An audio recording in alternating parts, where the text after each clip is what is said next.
Ang hapon sa inyo lahat guys, muli akong magbabalik doon kay Lola. Yung 89 years old na matanda, ngayong araw na to babalikan ko para maibigay ko yung tulong sa kanya. Ang bahay po ni Lola, nandun po sa looban nito.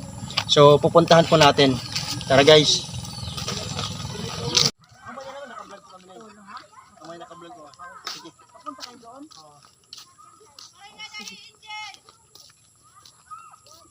Maagi pa man hiran.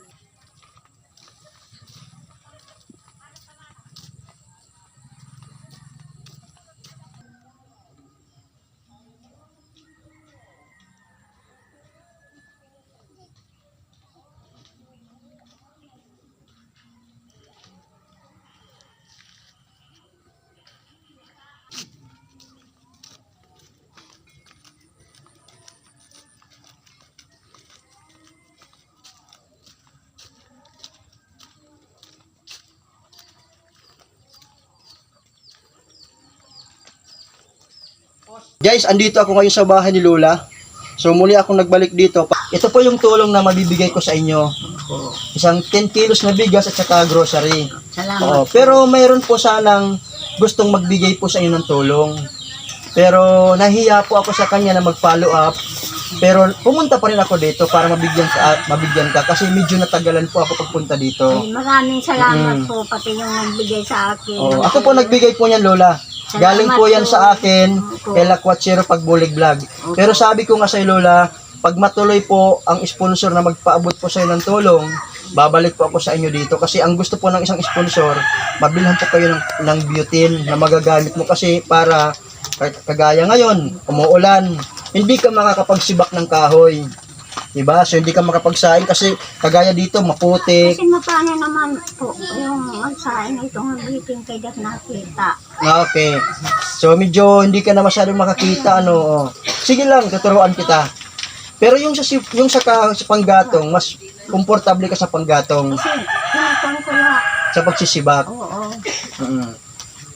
So okay ka naman dito sa tinitirhan mo, Lola, hindi naman sa tinutolo ano. Pero ang problema lang dun sa labas maputik.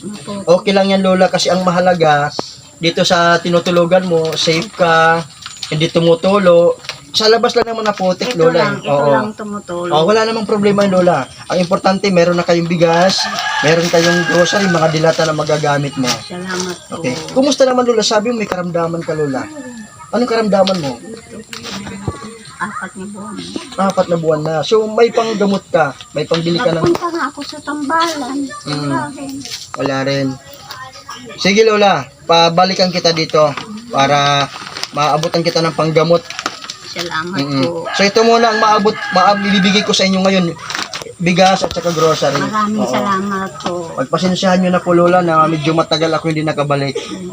Pero hindi kita makakalimutan. Dahil alam mo, Lola, bibihira na lang po ngayon sa kagaya mo, Lola, 89 years old, mag-isa ka lang dito na nakatira, buo yung loob mo, tapos kayang-kaya mo pa magsibak. Kasi ano namin yan, iralitan, ang nanay ko, 115 ang edad, nag-umapahiya, mag-isa lang siya sa buko. Oh, grabe Pero mag-ano lang, kailangan lang magpalakas ka lang, Lola. Kaya natin yun.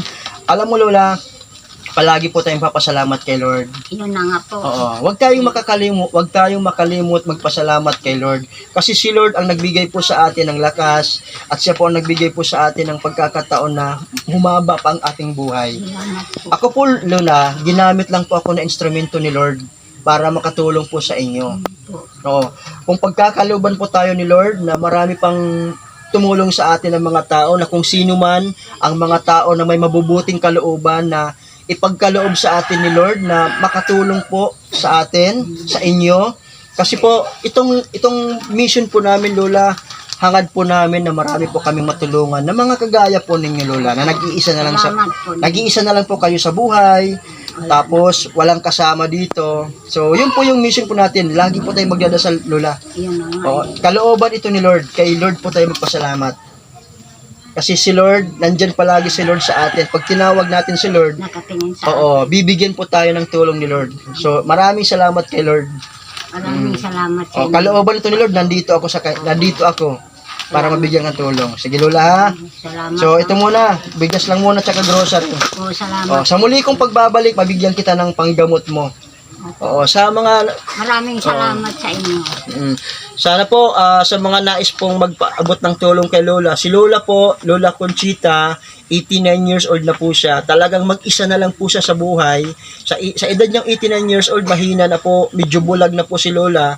Pero sabi nga niya, sinisikap pa rin niya na magsibak ng kahoy, maghanap ng kahoy para lang siya may magamit pagsaing. Yung panggatong, naghahanap siya ng panggatong para lang may magamit pagsaing. Kasi lang mag-isa. Ang ginagawa lang niya, araw-araw, ang ulam niya kape. Nakakaawaw naman po yung kagaya po kay Lola Conchita. So sana po, sa may mga mabubuting kalooban na pagkalooban po po si Lola ng konting tulong po. Yun lang po yung nais ni Lola. Sa mga nais lang po, magpaabot ng tulong sa kanya. Pwede nyo po ako, i-message po ako sa Lakwat Zero Pagbulig Vlog, kung sino po, kahit maliit lang.